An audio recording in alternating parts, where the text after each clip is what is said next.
friends. 119 சங்கீதம் 71வது வசனம். நான் உபத்திரவப்பட்டது எனக்கு நல்லது, அதனால் உமது பிரமாணங்களை கற்றுக்கொள்ளுகிறேன். நான் உபத்திரவப்பட்டது எனக்கு ரொம்ப ரொம்ப நல்லதுப்பா. ஏன்? அப்பொழுதுதான் நான் உங்க பிரமாணத்தை கற்றுக்கொண்டேன். யோசிச்சு பார்ப்போமா, நமக்கு பிரச்சனை வரும்பொழுது ரொம்ப அதிகமா தேடுவோம் கர்த்தரை. இந்த இதில் பிரச்சனைல இருந்து எனக்கு விடுதலை வந்துடணும், அதிகமா பைபிள் வாசிப்போம், நிறைய நேரம் ப்ரே பண்ணுவோம். காரணம் என்ன? நமக்கு அந்த உபத்திரவத்தின் காலத்தை பலப்படுத்துவது அவருடைய வார்த்தை நல்லாவே தெரியும். அந்த விஷயத்தை நம்ம பெற்றுக்கொள்கிற வரைக்கும் நம்ம என்ன வேணாலும் செய்வோம், எவ்வளவு நேரம் வேணாலும் ஜெபம் பண்ணுவோம், உபவாசிப்போம், சர்ச்சுக்கு தவறாம போவோம், எல்லாமே பெற்றுக்கொள்வோம்.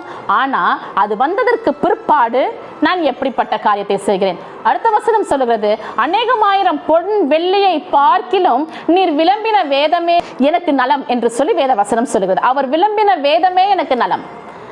எனக்கு எவ்வளவு பெரிய பொன் வெள்ளி எல்லாமே இருக்குப்பா, தாவீது ராஜா எழுதுகிறார். ஆனா உங்க வேதத்தினுடைய மகத்துவம் இருக்கு பாருங்க, அது எதுக்கும் ஒப்பிட முடியாது.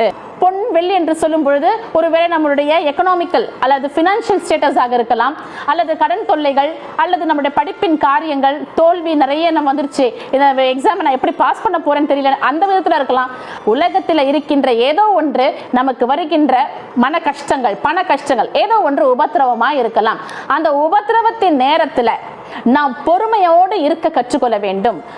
அமர்ந்திருந்து நாம் கர்த்தருடைய வேதத்தை கை கொண்டு அப்பொழுதுதான் அவருடைய பிரமாணத்தை நாம் கற்றுக்கொள்ள முடியும். நிறைய பேர் யோசிக்கிறேன், எனக்கு பிரச்சனையே இருக்கக்கூடாது, என்னுடைய வாழ்க்கையில தோல்வியே இருக்கக்கூடாது. இல்லை, நம் கிறிஸ்தவ வாழ்க்கையில சோதனைகள் உண்டு, வேதனைகள் உண்டு. இல்லாத வாழ்க்கை அது ஏதோ ஒரு ப்ராப்ளம்னு அர்த்தம். எல்லாருடைய வாழ்க்கையிலும் கர்த்தர் ஒவ்வொருவருக்கும் ஒரு பாடுகளை கொடுத்திருக்கிறார். தனிப்பட்ட வாழ்க்கையில் ஒரு பாடுகளை கொடுத்திருக்கிறார்.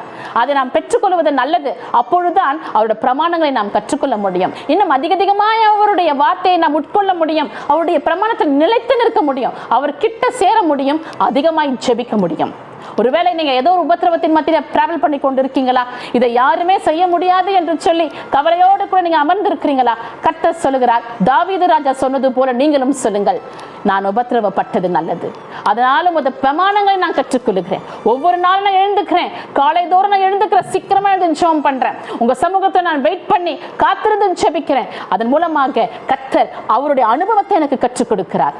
இதுதான் ஒரு நல்ல கிறிஸ்தவ வாழ்க்கையினுடைய ஆதாரம். அதை நாம் எப்பொழுதும் பின்பற்றுவோம். நம் வாழ்க்கையில ஆசீர்வாதத்துக்காக மாத்திரம் கர்த்தரை தேடாதபடிக்கு அவரே நம்ம ஆதாரமாய் தேடுவோம். கர்த்தர் நம்மை எப்பொழுதும் வழிநடத்துவார். Have a blessed day.